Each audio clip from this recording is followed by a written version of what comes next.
Hello student, welcome back to my YouTube channel के topper academy YouTube channel में आपका स्वागत है। उम्मीद करता हूं कि आप सभी अच्छे होंगे। तो आप भी 2024 बोर्ड एग्जाम देने वाले हैं, तो आपके लिए बहुत ही मोस्ट इम्पोर्टेंट लघुत्तरीय, अति लघुत्तरीय प्रश्न और बहुविकल्पीय प्रश्न सामाजिक विज्ञान के आज मैं इस वीडियो में सभी प्रश्न डिस्कस करने वाला हूँ, जो आपके एग्ज़ाम के लिए वेरी वेरी इम्पोर्टेंट हैं। आप इन सारे प्रश्नों को ज़रूर तैयार करके ही जाना।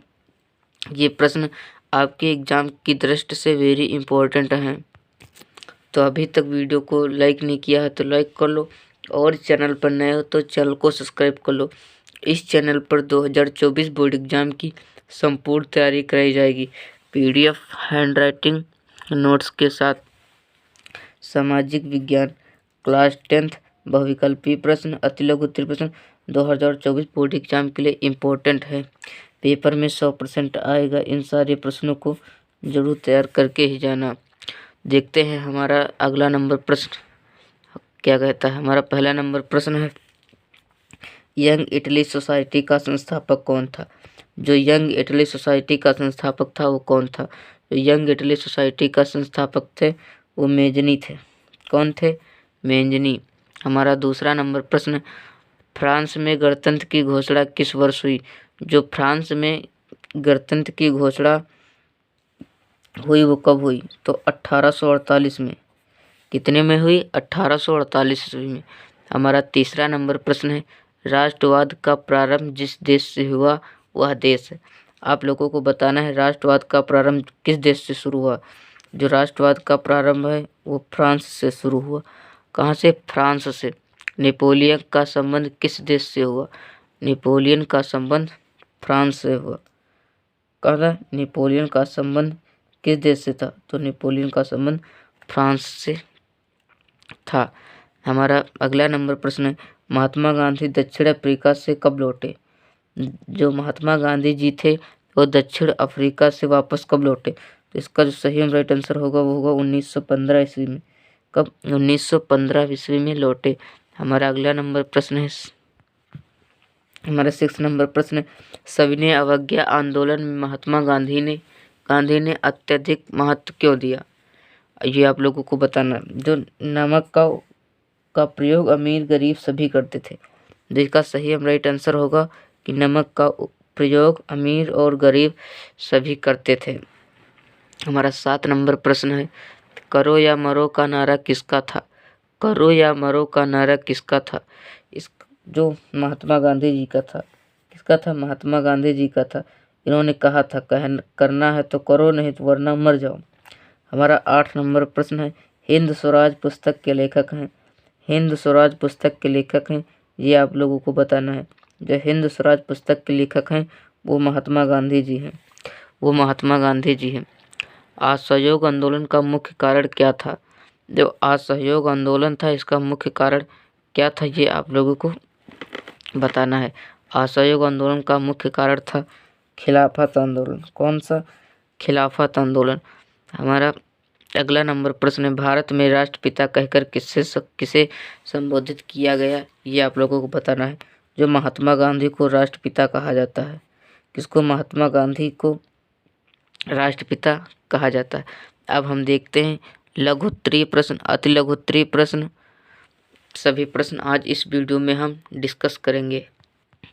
देखते हैं हमारे लघुत्तरीय प्रश्न, अति लघुत्तरीय प्रश्न आज इस वीडियो में हम सभी डिस्कस करेंगे। जिस आप लोगों को 7 मार्च को सभी प्रश्न पूछे जाएंगे।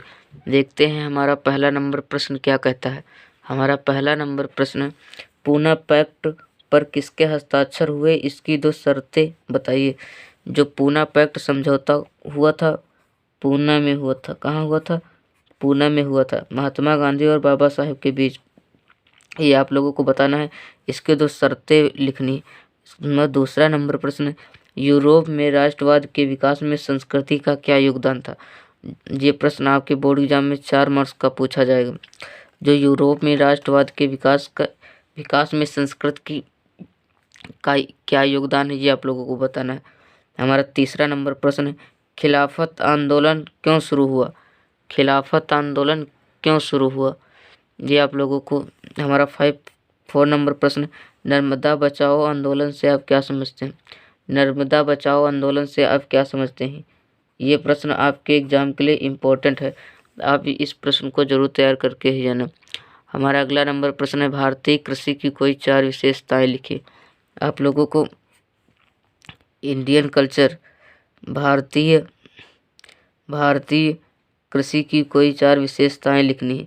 ये प्रश्न जितने मैं इस वीडियो में डिस्कस करने वाला हूँ, ये प्रश्न आपके एग्जाम के लिए वेरी ही इम्पोर्टेंट है। वैश्वीकरण से आप क्या समझते हैं?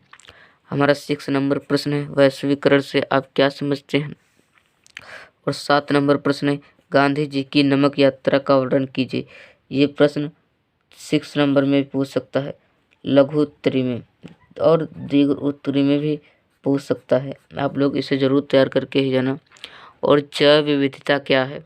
हमारा 8 नंबर प्रश्न है, जैव विविधता क्या है? और 9 नंबर प्रश्न है, स्थानीय सरकारों के महत्व बताइए। जो हमारा 9 नंबर प्रश्न है, इसमें स्थानीय सरकारों के महत्व बताना है। हमारा 10वां नंबर प्रश्न है, महामंदी का क्या आशय है? महामंदी का क्या आशय है, ये आप लोगों को बताना है। हमारा अगला नंबर प्रश्न है, उत्तरदायी शासन क्या है? उत्तरदायी शासन क्या है, ये आपके एग्जाम के लिए वेरी इंपॉर्टेंट यूपी बोर्ड 2024 के लिए ही वेरी इम्पोर्टेंट है। हमारा 12 नंबर प्रश्न है, विश्व व्यापार संगठन से आप क्या समझते हैं? विश्व व्यापार संगठन से आप क्या समझते हैं?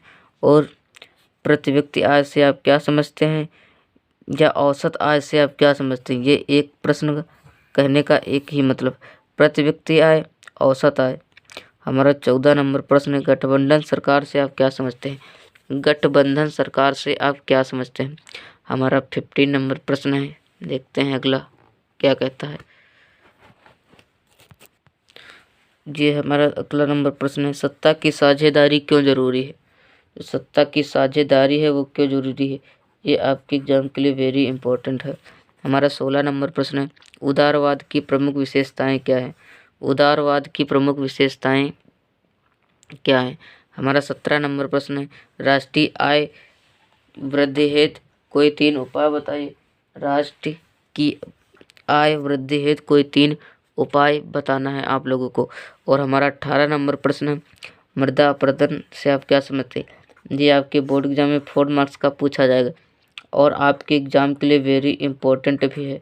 आप इन सारे प्रश्नों को जरूर तैयार करके ही जाना। क्लास टेंथ वालों के लिए SST इम्पोर्टेंट है। हमारा अगला नंबर प्रश्न, मानव विकास सूचकांक क्या है? जो मानव विकास सूचकांक है ये क्या है, ये आप लोगों को बताना है। और कोपरा पर संक्षिप्त टिप्पणी लिखना है। और विदेशी व्यापार से आप क्या समझते हैं? प्रच्छन्न बेरोजगारी से आप क्या समझते हैं, या खुली बेरोजगारी किसे कहते हैं? ये आपके एग्जाम के लिए जितने मैं प्रश्न आज इस वीडियो में डिस्कस करने वाला हूँ वो आपके एग्जाम के लिए वेरी ही इम्पोर्टेंट हैं। और धारिता का विषय विकास के लिए महत्वपूर्ण आवश्यक है। धारिता का विकास है विषय विकास के लिए महत्वपूर्ण आवश्यक है। हमारा 25 नंबर प्रश्न है, जर्मनी का एकीकरण किसने किया? जर्मनी का जो एकीकरण था वो ऑटो वन बिस्मार्क ने किया था। किसने किया था? ऑटो वन बिस्मार्क ने किया था। जैव और अजैव संसाधन में क्या अंतर है? जैव और अजैव संसाधन में क्या अंतर, ये आप लोगों को लिखना है। और सड़क परिवहन के कोई 3 लाभ लिखना है। तो सड़क परिवहन के कोई 3 लाभ लिखना है। और संघवाद क्या है? हमारा 29 नंबर प्रश्न है, भारतीय लोकतंत्र की कोई 3 विशेषताएं बताइए। जो भारतीय लोकतंत्र की कोई 3 विशेषताएं बताना है। और शिशु मृत्यु दर रोकने के उपाय पाइपलाइन क्या है, ये प्रश्न आपके एग्जाम के लिए इम्पोर्टेंट है। आप इन सारे प्रश्नों को जरूर तैयार करके ही जाना। और आप लोगों को इन प्रश्नों को फुल सॉल्यूशन चाहते हो तो हमें कमेंट करके बताएं, हम कोशिश करेंगे इसका फुल सॉल्यूशन जरूर करवा देंगे। और वायु परिवहन का महत्व बताइए। और वायु परिवहन का महत्व बताना है। और राष्ट्रीय उद्यान किसे कहते हैं, ये सारे प्रश्न आपके एग्जाम के लिए इम्पोर्टेंट है।